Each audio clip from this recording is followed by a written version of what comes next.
Army public school हमले का mastermind, दर्जनों मासूम बच्चों का कातिल उमर खालिद खुरासानी जहन्नुम वासिल हो गया। जराए ऐसा बता रहे हैं कि कलदम टीटीपी कमांडर उमर खालिद खुरासानी को अफगानिस्तान के सूबे पख्तिका में आईईडी ब्लास्ट में निशाना बनाया गया। उमर खालिद के साथ दो मजीद कमांडर्स हाफिज दौलत और मुफ्ती हसन भी मारे गए।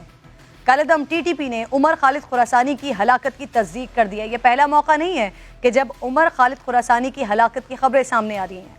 इससे पहले 2017 में भी ये खबरें सामने आई थी कि उमर खालिद खुरासानी अमरीकी ड्रोन हमले में मारा गया। उस वक्त ग्रुप के तर्जुमान असद मंसूर ने भी ड्रोन हमले में उमर खालिद समेत 10 शिद्दत पसंदों की हलाकत की तस्दीक की थी, लेकिन बाद में वो खबर ही गलत साबित हुई। क्या इस बार तो ऐसा नहीं हुआ होगा? इस पर मजीद बात करने के लिए प्रोग्राम में मुझे ब्रिगेडियर रिटायर्ड महमूद शाह साहब ज्वाइन कर चुके हैं, दिफाई तज्जियाकार हैं। बहुत शुक्रिया। अस्सलाम वालेकुम सर। अस्सलाम वालेकुम। अस्सलाम सर। एपीएस हमले का मास्टरमाइंड उमर खालिद खुरासानी मारा गया है। कलदम टीटीपी ने भी इसकी तस्दीक की है। 2017 में भी इसी तरह की हलाकत की खबरें आई थी और फिर तस्दीक भी हुई थी, और बाद में टीटीपी ने जो तस्दीक की थी वो गलत खबर साबित हुई थी। इस बार तो ऐसा नहीं होगा, क्या कहेंगे सर आप?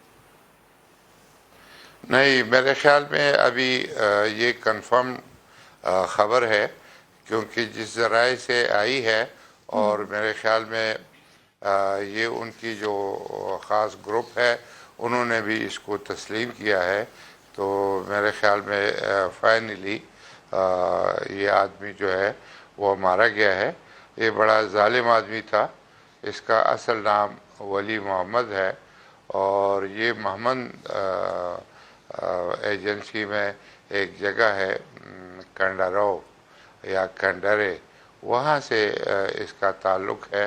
ये पेशावर में भी पढ़ता रहा है दीनी और मेरे ख्याल में ये जो सऊदी अरब वाला फ़िरका है उससे इसका ताल्लुक़ है।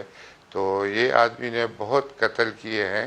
एक दफ़ा इनके साथ बातचीत हो रही थी, तो जब बातचीत के दौरान इसने कोई 30 आदमी एफसी के थे जो उन्हें पकड़े हुए थे, तो उनको उन्होंने कत्ल कर दिया। और उसके बाद जो है ये पेशावर स्कूल जो है इसके ऊपर बच्चों के ऊपर जो कत्लेआम हुआ उस पूरे उसका ये कमांडर था। तो ये आदमी इंतहाई ख़तरनाक और संगदिल आदमी था और मेरे ख्याल में इसने मोहम्मद एजेंसी के अंदर भी बहुत कत्ल गारत की है।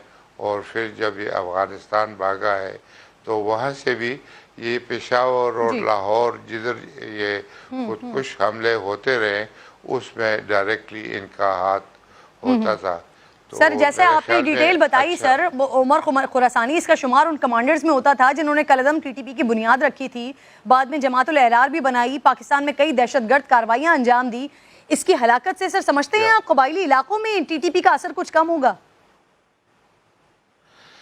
जी बिल्कुल, मैं समझता हूँ कि ये जब सामने ये लाइन अप है नज़र आ रहे हैं तो इसमें से एक ही ख़तरनाक आदमी रह गया है, वो कारी गुल रहमान है जो कि नॉर्थ वजीरिस्तान के सामने है।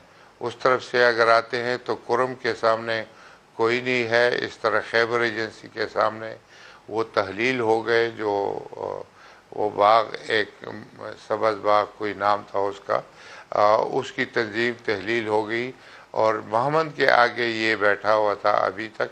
इसके जाने के बाद मेरे ख्याल में कोई इस इलाके में कोई इम्पोर्टेंट कमांडर नहीं रह गया।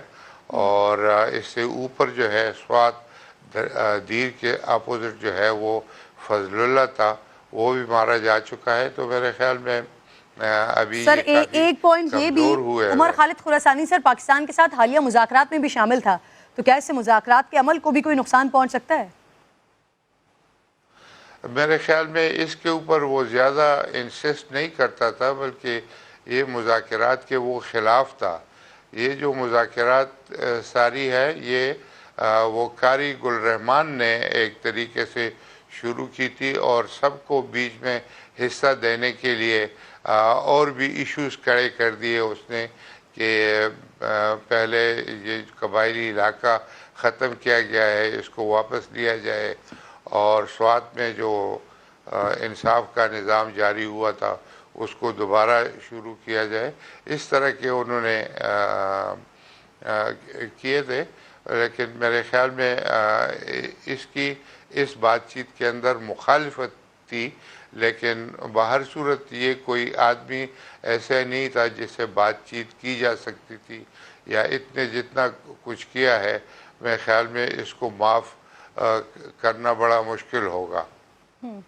صحیح۔ اچھا سر، اب آئی ڈی یہ ایک بڑا مخصوص طریقہ کار ہے نا جس کو زیادہ تر طالبان استعمال کرتے رہیں، اور طالبان کے درمیان پہلے بھی اختلافات کی خبریں اور پھر کچھ کمانڈرز کی ہلاکتیں بھی سامنے آتی رہی ہیں، کیا اس معاملے میں بھی ایسا ہو سکتا ہے ویسے؟